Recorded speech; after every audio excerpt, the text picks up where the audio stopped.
할렐루야. 우리 옆에 계신 분들에게 열심히 사신 당신이 꼭 축복받으시기 바랍니다. 인사하시기 바랍니다.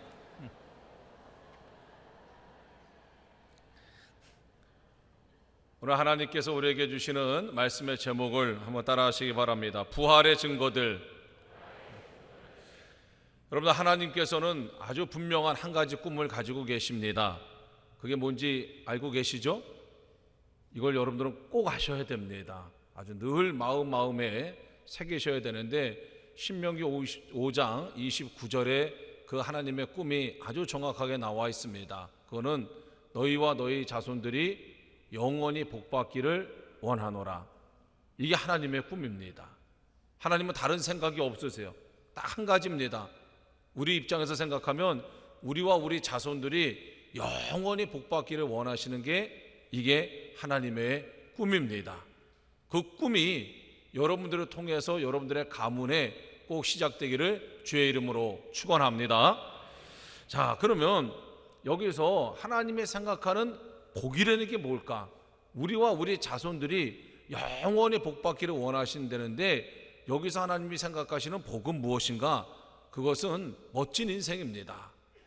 우리가 하나님께 잘 쓰임받고, 그래서 많은 사람들에게 칭찬 듣고, 그래서 우리가 하나님과 더 가까워져서 이 땅에서 정말 행복하고 의미 있고 가치 있고 보람 있게 살다가 하늘나라에 가게 하는 것입니다. 이게 가장 멋진 삶이고 이게 가장 큰 복입니다. 우리가 이 복이 얼마나 중요한지를 잘 경험해보지 못해서 그런데, 이 복을 알기 시작하고 이 복을 누리기 시작하고 이 복 때문에 생기는 일들을 우리가 경험하게 되면 이게 진짜 중요하다는 걸 알게 됩니다. 특별히 우리가 하늘나라 갈 날이 점점 가까운다고 생각할수록 이 복이 얼마나 중요한지를 우리가 알게 됩니다. 그럼 우리가 하나님께 쓰임 받아야 되거든요. 하나님께만 쓰임 받으면 행복해질 수 있고, 하나님께만 쓰임 받으면 내 삶의 가치가 막 솟아오르고, 하나님께만 쓰임 받으면 주변에 있는 사람들에게 많은 칭찬을 듣게 되어 있습니다. 그러면 도대체 하나님께 어떻게 쓰임 받을 때 내 마음 안에 감동이 있고 행복이 있고 내 삶이 가치스러워지는가? 그것은 한 가지입니다. 뭐냐면 복음을 전하는 거예요. 다른 사람에게. 여러분들, 이게 교회 오면 매일 듣는 얘기, 지겨운 얘기 또 얘기하시네. 근데 이 얘기밖에 없어요. 왜? 이게 우리를 행복하게 만드는 거고, 이게 우리를 가치 있게 만드는 거고, 이게 우리의 삶을 보람 있게 만들고, 이게 우리를 칭찬 듣게 만들거든요. 근데 목사님, 왜 나는 보람이 없고 왜 칭찬이 없고 왜 나는 가치를 못 느끼죠? 그렇게 안 살기 때문에 그래요. 그렇게 살아보세요. 살아보시면 정말 다르다니까요. 막 내 삶에 자부심이 생겨요. 근데 우리가 그렇게 안 사니까 행복도 누리지 못하고 내 삶의 의미도 모르겠고 내 삶의 가치도 잘 모르겠는 거예요. 그럼 매일 세상에 끌려다니는 삶을 살잖아요. 우리가 하나님의 뜻대로 살면 세상을 끌고 가는 삶을 살 수가 있어요. 그 기쁨을 저는 여러분들이 꼭 누리게 되시기를 주의 이름으로 축원합니다. 그럼 복음을 전하는 건데, 이 복음이라는 건 다른 게 아니에요. 예수님에 대해서 얘기하는 거예요. 예수님에 대해서. 그럼 예수님에 대해서 우리가 많은 것을 얘기할 수 있어요. 그런데 그 중에서 예수님에 대해서 얘기할 때 꼭 빼놓지 말고 해야 될 가장 중요한 말씀이 있어요. 그게 뭐냐면 부활에 대한 얘기예요. 부활에 대한 얘기. 왜냐하면 이것이 어마어마한 사건이었거든요. 예수님 인생에 있어서. 이것 때문에 예수님이 이 땅에 오신 거고, 이것 때문에 고난 당하신 거고, 이것 때문에 예수님께서 하늘나라에서 내려오신 거거든요. 근데 이거를 빼놓으면 예수님에 대한 다른 얘기 많죠. 병 고친 얘기도 있고 뭐 오병이어의 기적도 있고 여러 가지가 이야기가 있지만, 부활에 대한 얘기를 빼고 나면 그 나머지 얘기는 사실 아무것도 아닙니다. 부활 사건이 없었다 그러면 그 전에 예수님께서 하신 그런 모든 행동은 사실 그냥 반짝하고 몇몇 사람한테 기쁨을 주고 그 당시에 기쁨을 주는 거로 끝나고 말았을 거예요.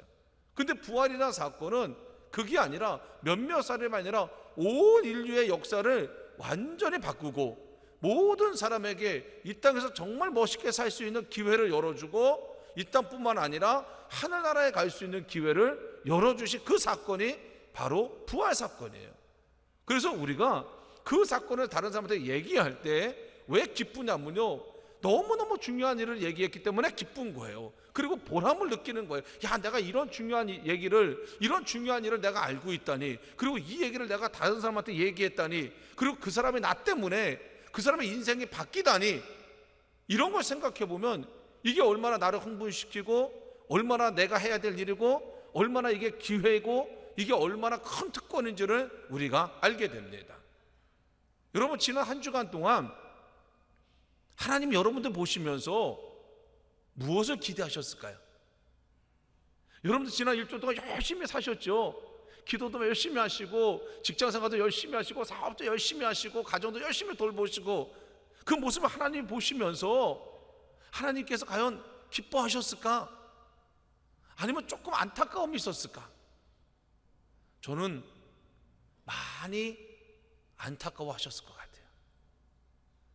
왜냐하면 이렇게 많은 분들이 여기 모여서 지금 예배 드리고 있어요.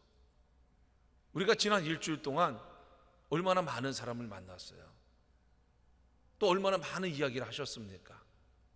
우리가 만난 사람 가운데 아직 주님을 모르는 사람도 엄청나게 많이 만나셨을 거예요. 심지어 여러분들의 가정 안에서도 같이 잠을 자고 같이 밥을 먹은 그분들 중에서도 아직 주님을 알지 못하는 분들이 많이 계실 것입니다. 근데 그분과 일주일 동안 얼마나 많은 대화를 하셨어요. 근데 그 대화 가운데 예수님에 대한 이야기가 있으셨나요? 부활에 대한 얘기가 있으셨나요? 지난주에 이 시간에 이곳에서 하나님이 부족한 저를 통해서 고린도전서 15장의 얘기를 하면서 예수님을 만난 사람들에 대해서 얘기하면서 너희가 이 얘기를 세상에 전하라고 그렇게 말씀을 주셨어요. 그걸 하나님 기대하셨겠죠.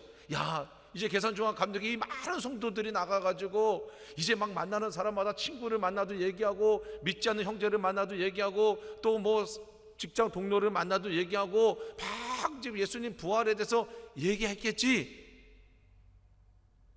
근데 제가 보니까 하신 분도 계시겠죠. 안 하신 분들도 많이 계신 것 같아요.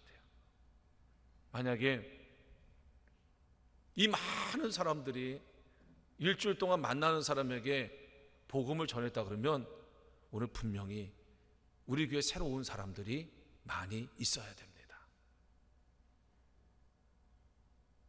이렇게 많은 분들이 지난주에도 예배를 드리고 일주일 동안 하나님이 우리에게 건강도 주시고 시간도 주시고 사람도 만나게 하셨어요. 많은 이야기 하셨죠. 아마 어떤 분은 유현진 선수가 부상해서 복귀해가지고 다시 투수로 나와서 승리 투수가 된 거 가지고 막 흥분해가지고 친구들에게 그것 때문에 전화하고 그것 때문에 막 이야기하고, 또 어떤 사람은 손흥민 선수가 나와가지고 공 열심히 차는데 한 골도 못 넣고 그 팀이 진 것 때문에 괜히 자기가 혼자 열받고 흥분하고 그것 때문에 친구들 만나가지고 막 씩씩거리고. 손흥민이 여러분들을 알까요? 여러분들이 유현진이랑 무슨 사촌입니까? 우리 교회 유씨는 내가 볼 때 유인희 장로님밖에 안 계신 것 같은데, 그 나머지 여러분들은 왜 그 일이 그렇게 중요하고, 왜 그것 때문에 여러분들이 흥분하고, 왜 그것 때문에 여러분들의 친구와 전화하고, 왜 그것 때문에 우리가 열을 내야 되죠? 그 모습을 보면서 하나님은 무슨 마음을 가지고 계셨을까? 정말 어제 저녁에도 우리 권사님 한 분이 하늘나라에 가셨어요. 제가 그분이 돌아가시기 2시간 전에도 가서 예배를 드리고 또 일주일 전에도 가서 그분을 만났는데 너무 얼굴 표정도 좋으시고 이런저런 얘기도 하시고, 근데 어제 저녁에 돌아가셨어요. 그분보다도 우리를 하나님께서 더 많은 기회를 주기 위해서 우리에게 시간을 주시고 우리에게 사람을 만나게 하시고 우리에게 건강을 주셨는데 우리 그 일주일 동안에 그 건강을 가지고 그 하나님이 주신 그 시간 동안에 우리는 무슨 주제를 가지고 누구와 무슨 대화를 나눴는가? 과연 우리가 입술을 열 때 하나님이 우리 입술에서 무슨 얘기가 나가기를 기대하셨을까? 저는 오늘 이 말씀을 준비하면서 다시 한번 기도하며 여러분들에게 말씀을 전합니다. 하나님, 우리 성도들에게 또 한 번의 일주일을 꼭 허락해 주시기 원합니다. 이 일주일 동안 건강도 주시고요, 시간도 주시고요, 하나님 물질도 주세요.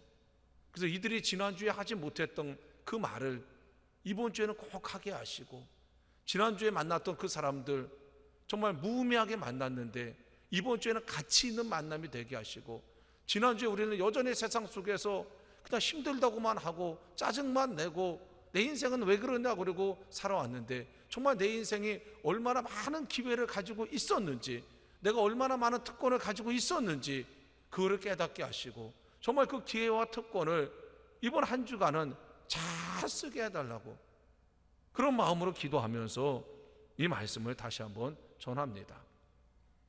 오늘은 부활의 증거에 대해서 또 다른 이야기를 여러분들과 함께 나누려고 그래요.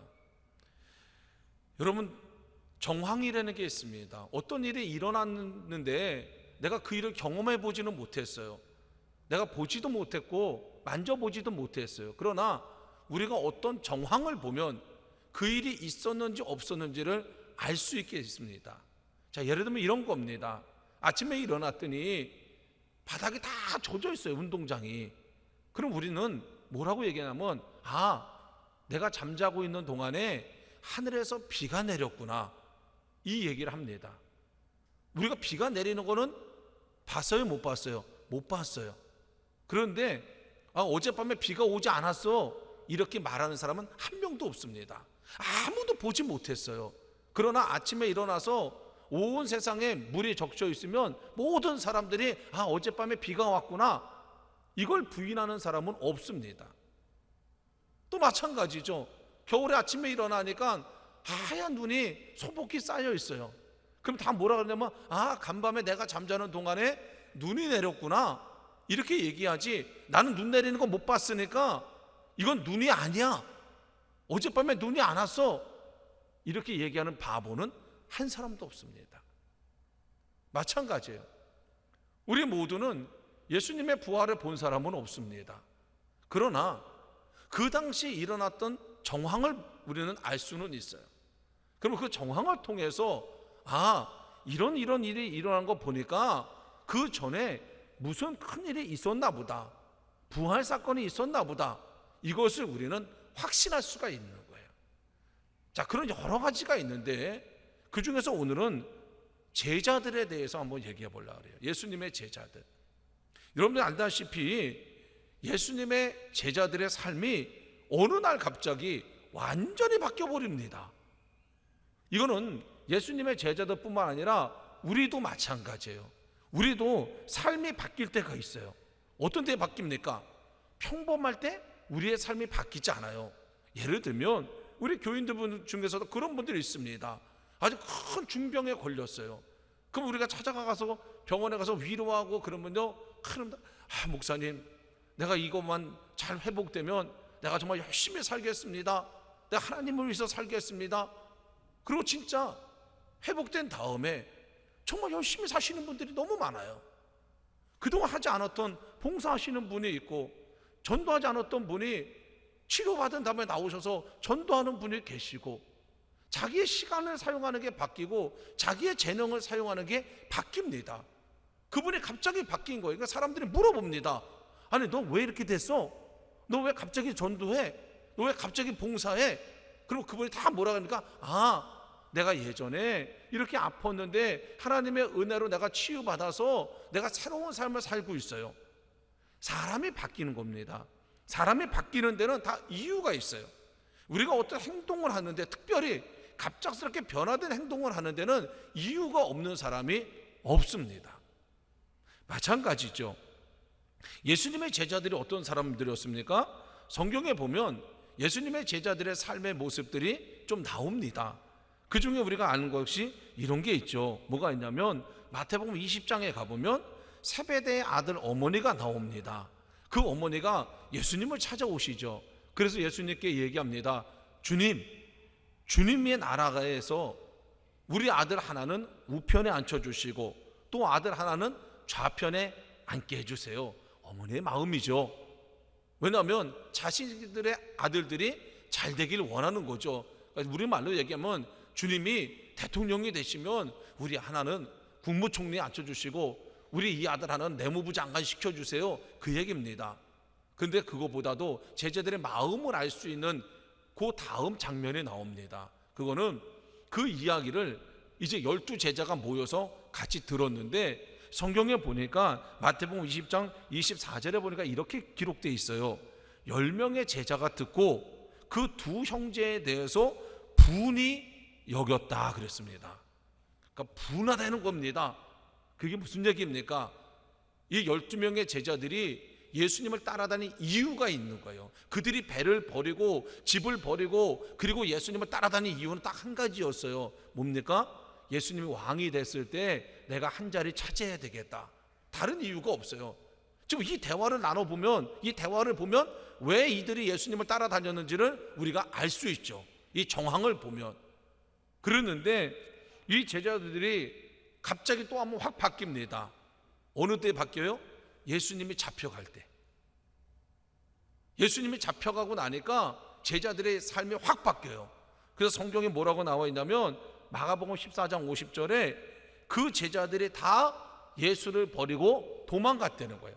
그 전까지는 어떻게든 예수님 옆에 있으려고 그러고 어떻게든 예수님 눈에 띄려고 그러고 어떻게든 예수님이 시키는 일을 하려고 했어요. 왜? 왕이 될 줄 알았으니까. 근데 그 예수님이 딱 잡혀가는 순간에 그 사건이 제자들을 충격에 빠뜨린 거예요. 제자들이 다 도망간 거예요. 사람들이 그 도망가는 제자를 보면서 무엇을 알 수 있어요? 아, 뭔가 일이 잘못됐구나. 아, 예수님이 잡혀갔나 보다. 왜? 그렇지 않고서야 제자들이 도망갈 이유가 없기 때문에 그렇죠. 그 중에 베드로는 어떻게 했습니까? 우리가 다 알다시피 예수님을 저주했잖아요. 갑자기 예수님을 저주하는 거. 그 전에 뭐라 했어요? 주는 그리스도시요 살아계신 하나님의 아들이십니다라고 막 얘기하고 사람들이 다 예수님을 버릴지언정 나는 끝까지 예수님과 함께 있겠습니다. 이랬던 게 베드로고 그 주변에 있는 제자들도 우리도 그렇게 하겠습니다 그랬거든요.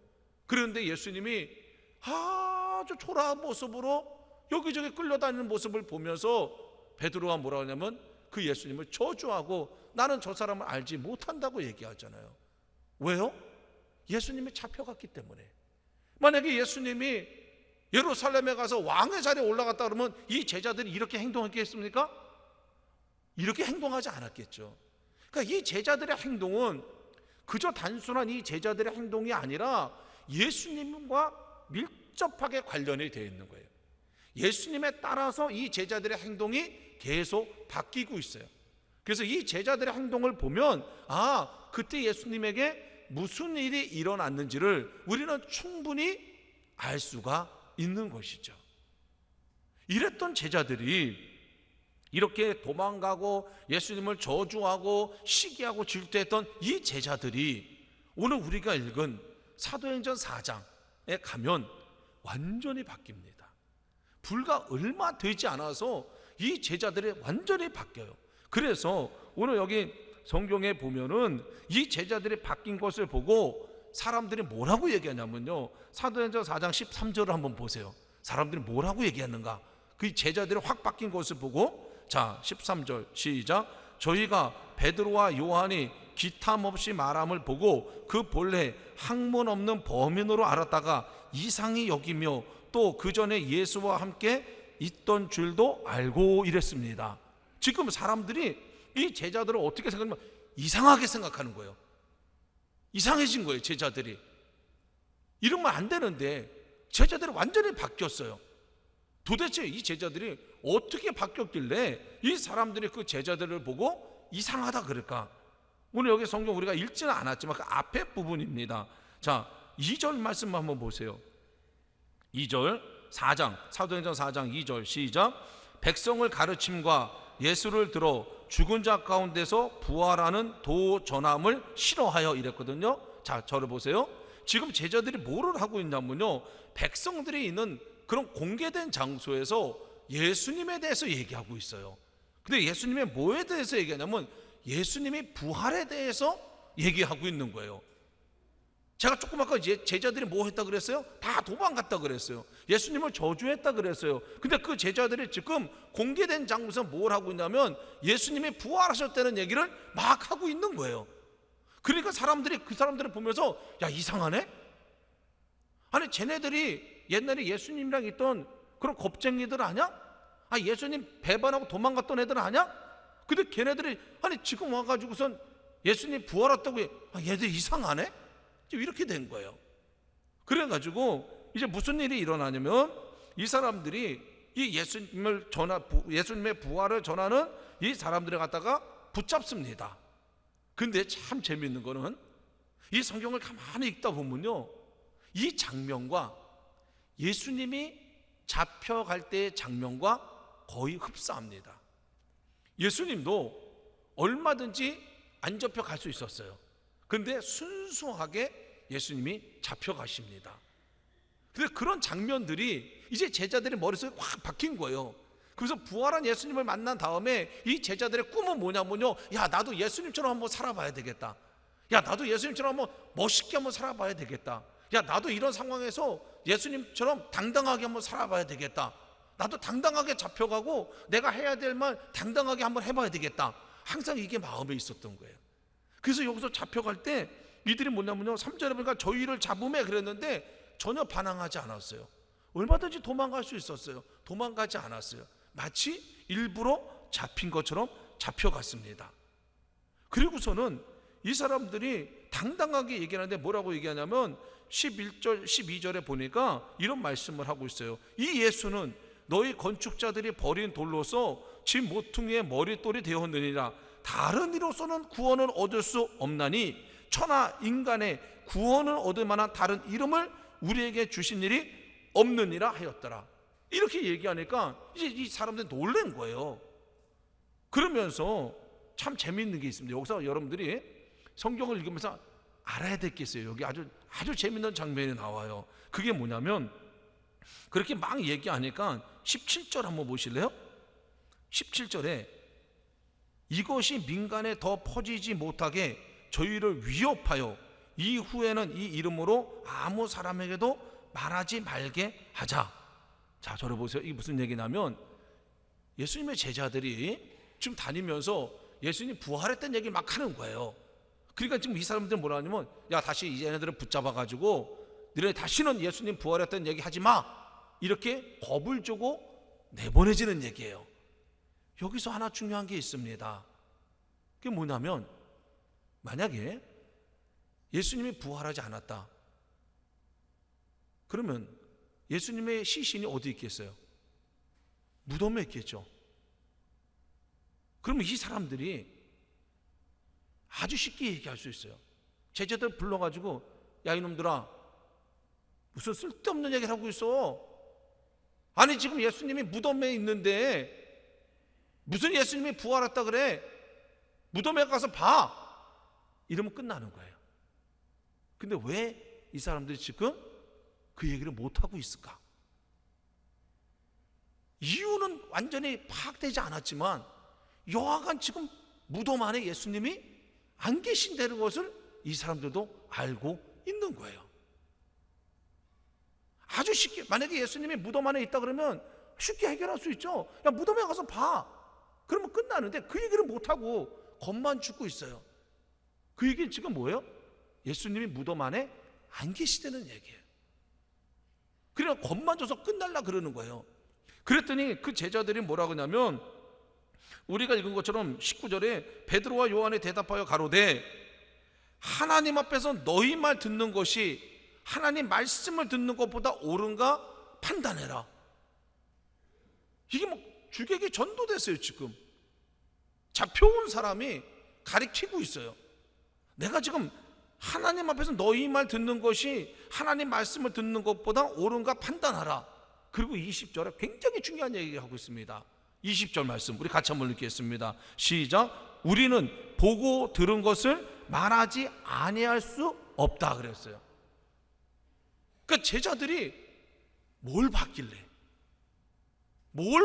제자들이 이렇게 바뀌었을까? 이게 이제 우리가 풀어야 될 질문인 거죠. 도대체 뭘 봤길래 그렇게 도망갔던 제자들이, 뭘 봤길래 그렇게 예수님을 비난했던 제자들이, 도대체 뭘 봤길래 그 제자들이 이렇게 당당하고 이렇게 용기가 있고 우리가 보고 들은 것을 말하지 않을 수가 없다는 거예요. 도대체 뭘 봤길래 우리가 예를 들어서 무슨 축구 경기 한번 이긴 거 보고 나면 막 한밤중에도 참을 수가 없잖아요. 그래서 막 카톡 보내고 전화하고 막 페북에다가 올리고 막 왜 그래요? 이걸 참을 수가 없는 거예요. 이 사람들이 지금 그런 마음인 거예요. 지금 도대체 뭘 봤길래? 여러분 한번 생각을 해보십시오. 제자들이 도대체 뭘 봤길래 지금 이 사람들 앞에서도 주저하지 않고 지금 사람들 만날 때마다 그냥 지나가지 못하고 뭘 봤길래 이 난리를 치냐는 거죠. 제자들이 한번 여러분 상상해 보세요. 뭘 봤으면 이렇게 할까? 그뿐만이 아닙니다. 이 사건 이후에 제자들의 삶이 어땠냐? 한마디로 얘기하면요, 다 순교당했어요. 예루살렘에 있던 제자 몇 명 없습니다. 다 흩어졌어요. 흩어진 이유는 한 가지입니다. 부활의 소식을 전하기 위해서. 어떤 사람은 애굽으로 가고, 어떤 사람은 알렉산드리아로 가고, 어떤 사람은 터키로 가고, 어떤 사람은 아시아로 가고. 예수님의 제자들이 다 흩어졌어요. 그리고 거기서 열심히 복음을 전하다가 거의 다 순교당했어요. 첫 번째로 순교당한 사람이 야고보입니다. 그런데 이 야고보를 사람이 순교라는 건 뭐예요? 그거는 이 예수님을 전하는 사람들을 싫어해서 다른 사람이 이제 죽이는 거 아닙니까? 그때 이제 죽임을 당하는 걸 순교라 그러잖아요. 근데 야고보는 참 이 순교 당하면서 또 하나의 기적이 일어납니다. 또 하나의 기적이, 그게 뭐냐면요, 야고보를 이제 어떤 사람이 거짓말을 시킨 거예요. 이 사람은 죽어야 된다고. 그래서 야고보가 붙잡혀 가지고 이제 죽게 됐어요.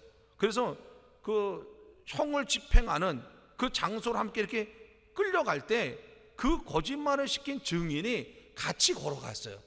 근데 같이 걸어갔는데 그 사람이 이렇게 표현하고 있어요. 이건 제가 어느 자료에서 본 건데 그냥 그대로 읽어 드릴게요. 그가 죽게 되어 끌려 나왔을 때 그에 대하여 거짓 증언을 한 사람이 그와 함께 형 집행 장소까지 함께 걸어갔다. 그 사람은 의심 없이 야고보의 얼굴이 창백하게 되고 두려운 빛을 나타낼 것이라고 생각했다. 그러나 그 사람은 오히려 큰 전쟁을 이긴 승리자처럼 기쁜 표정을 하고 있는 야고보를 보게 되었다.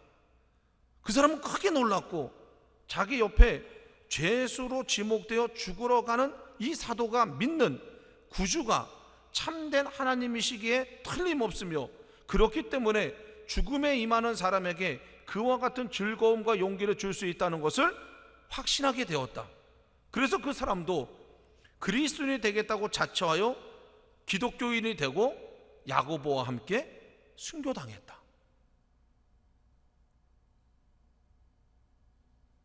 웬만한 사람 같으면 억울하게 죽게 됐으니까 난리를 쳤겠죠. 나 아니라고. 근데 야고보는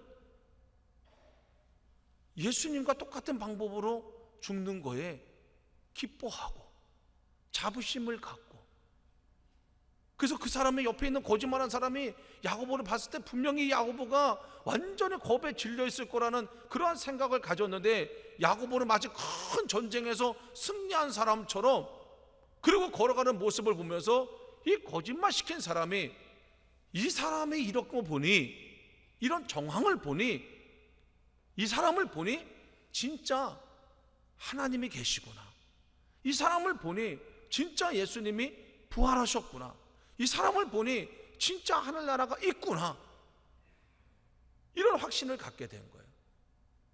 그래서 나도 이 사람과 같이 돼야 되겠다. 그리고 거기서 순교를 당합니다. 필립, 아시아 지방에서 일하다가 십자가에 못 박혀 죽게 됩니다. 마가 알렉산드리아에서 마찬가지고, 야고보 돌에 맞아 죽습니다. 작은 야고보. 안드레는 아시아 지역에서 전도하다가, 그런 또 이런 이야기가 있어요. 그는 붙잡혀 길이가 똑같은 두 조각의 나무에 만들어진 높은 십자가에 못 박히는 선고를 받았다. 그리고 그는 좀 천천히 죽도록 하기 위해서 못을 박은 게 아니라 밧줄로 이렇게 묶어 놓은 겁니다. 그랬는데 그 십자가를 바라보면서 안드레가 굉장히 막 두려워할 줄 알았는데, 안드레는 그 십자가가 준비된 것을 보았을 때 그의 안색이나 용모가 조금도 변하지 않았고 전혀 괴로워하지 않은 가운데 마음에서 우러나오는 불타는 사랑이 가득 찬 말을 했다는 겁니다. 뭐라고 얘기했냐면, 오 십자가요, 나는 그대를 몇 번이고 환영하며 쳐다본다.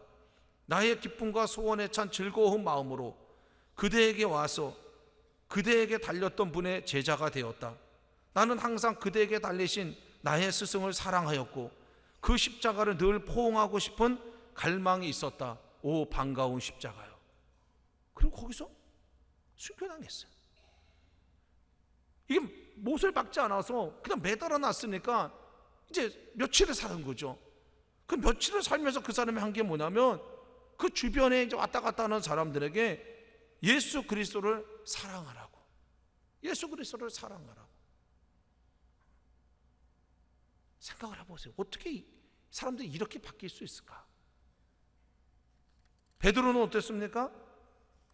베드로는 죽기 전에 9개월 동안의 감옥에 있었대요. 근데 그 9개월 동안 감옥에 있으면서 간수장과 거기서 일하는 사람들을 47명을 개종시키고, 우리가 알다시피 나는 예수님처럼 십자가에 이렇게 죽을 수가 없습니다. 그리고 거꾸로 매달려서 베드로는 죽었어요.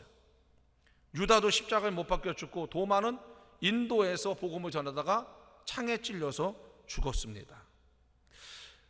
자, 예수님 잡힐 때 도망갔던 제자들, 예수님을 비난했던 제자들, 서로 높아지려고 했던 제자들, 그 제자들이 무엇 때문에, 도대체 뭘 받길래 이렇게 변할 수 있을까? 이유는 한 가지입니다. 부활한 예수님을 만난 거죠. 그거 외에는 설명할 방법이 없어요. 우리가 땅이 젖어 있는 거 보면서 아 어젯밤에 비가 왔구나, 이거 외에는 설명할 방법이 없듯이, 어떤 사람이 아니에요, 밤새고 소방차가 와가지고요 온 대한민국에 물을 뿌린 거예요. 그럼 그렇게 믿으세요. 아 소방차가 와서 그렇게 한 거구나. 우리가 아침에 하얗게 눈이 내렸는데 아 어젯밤에 눈이 왔어요 이렇게 얘기하는데, 아니에요, 그거 기계를 만들어가지고 비행기로 딱 갔다 오면서 밤새고 뿌린 거예요. 그렇게 얘기한다면 아 그럼 그렇게 믿으세요. 우리 제자들의 행동을 보고 다른 추측을 할 수가 없어요. 사람이 이렇게 변할 수 있었던 이유는 한 가지예요. 부활한 예수님을 만났기 때문에. 그 부활한 예수님을 만났기에 이들은 그 예수님을 전하지 않을 수가 없었던 거예요. 이들의 인생은 더 이상 거기서 끝나버린 거예요.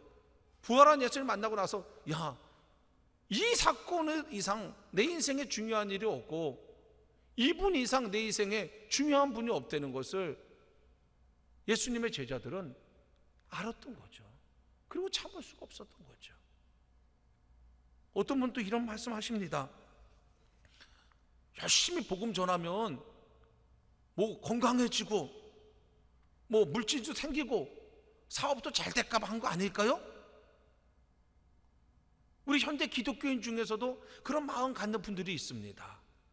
근데 그건 아니죠. 왜 아니냐면 잘 들어보세요. 사람이 어떤 행동을 할 때는 둘 중에 하나입니다. 자기가 경험한 어떤 특별한 일 때문에 내 행동이 바뀌는 경우가 있고, 아니면 아직 내가 경험하진 않았지만 미래에 무슨 일이 있을 거라는 것 때문에 내가 행동하는 경우가 있어요. 예를 들면 이런 거죠. 우리가 아이들에게 야, 너 네 방 깨끗하게 청소하면 엄마가 용돈 줄게. 그러면 그 아이는 방이 더러워서 청소하는 게 아니라 엄마가 용돈 줄 것 때문에 청소하는 거예요. 그러니까 많은 기독교인들이 이 착각을 하는 거예요. 내가 신앙생활 열심히 하고 기도생활 열심히 하고 전도 열심히 하면 그런 것들이 내 인생에 주어지겠지. 그래서 아마 이 제자들도 그렇게 열심히 한 게 아닐까요? 아닙니다. 왜요? 이 제자들이 만약에 그런 것 때문에 열심히 했다 그러면 순교를 당하지 말았어야죠. 돈 때문에 열심히 했다 그러면 죽지 말았어야죠. 그래야 그 돈을 쓸 거 아닙니까? 집이 생긴다 그러면 죽지 말았어야죠. 그래야 그 집을서 우리가 살 거 아닙니까? 이 땅에서 얻는 것에 제자들이 집중했다면, 목을 맸다면, 그러면 그들은 순교의 자리는 가지 말았어야죠. 얼마든지 피할 수 있었는데 왜 그들은 영광스럽게 순교의 자리를 갔을까? 그러면 그들이 원했던 건 뭐였을까? 부활한 예수님을 만나고 나니까 이 땅의 삶도 중요하고 건강도 중요하고 물질도 중요하고 다 중요하지만 그것보다 훨씬 중요한 하늘나라가 있다는 것을 이 제자들은 알았던 거죠. 그래서 제자들은 그 하늘나라를 목표로 하고 그리고 열심히 살았고 복음을 전하지 않을 수 없었고 전할 때마다 기쁨을 느꼈고 전할 때마다 행복했고 전할 때마다 자기 삶에 대한 자부심을 가졌고 그리고 그것이 얼마나 중요하다는 것을 너무나 잘 알았기 때문에 십자가에서 죽으면서까지 예수님이 십자가에서 복음을 전했듯이 이 제자들도 복음을 전하고 이 죽는 제자들은 자기 인생을 실패했다고 생각했겠어요? 불쌍하다고 생각했겠어요? 아닙니다. 얼마나 자부심을 가지고 얼마나 당당하게 그런 마음을 가지고 하늘나라로 들어갔을까? 우리는 자꾸 이 세상을 떠난다고만 생각하는데 이 세상을 떠난다고 생각하지 마시고 하늘나라를 간다고 생각하세요. 우리가 미국에 여행 갈 때 뭐라 그럽니까? 나 한국을 떠납니다. 이러고 가는 사람은 하나도 없어요. 나 미국에 갑니다. 그리고 가죠. 그리고 미국에 가는 것을 기뻐하는 거지 나 미국에 한국을 떠나서 어떻게 하지요? 이러면서 한국을 떠나는 사람은 한 명도 없어요. 여러분, 그래서 부활이 정말 중요한 거고 우리가 부활의 믿음을 가질 때 그래서 우리의 생각이 다 바뀌는 거고 우리의 선택이 바뀌는 거고 우리 삶의 가치가 바뀌는 겁니다. 주님은 그걸 기대하시면서 십자가에 죽으신 거예요. 그걸 기대하시면서 그리고 우리가 세상에서 속해가지고 세상에서 이리저리 휘둘리면서 사는 그런 게 아니라 내가 세상을 이겼다듯이 진리가 너희를 자유케 한다는 듯이 그런 주 안에서의 자유를 가지고 당당하고 멋있게 살기를 우리 주님이 원하시면서 십자가에 죽으시고 부활하신 겁니다. 사랑하는 성도 여러분, 이제 또 우리에게 일주일이 있습니다. 여러분 멋있게 살고 오세요. 가치 있게 살고 오세요. 의미 있게 살고 오세요. 또 구경구처럼 살지 마시고 의심하면서 살지 마시고 복음을 전하고 부활한 주님에 대해서 오늘 배운 대로 여러분들 전해주시고 난 머리가 나빠서 무슨 얘기인지 도대체 전할 수가 없을 것 같다는 분은 그래서 우리가 여러분들에게 설교 동영상 보내드리는 거 아닙니까? 한 번 더 보시고 두 번 받은 모르겠다 하시는 분은 그 동영상을 직접 보내주세요. 그래서 여러분들이 일주일이 정말 멋있고 의미 있는 그런 복된 한 주가 되기를 주님의 이름으로 축원합니다.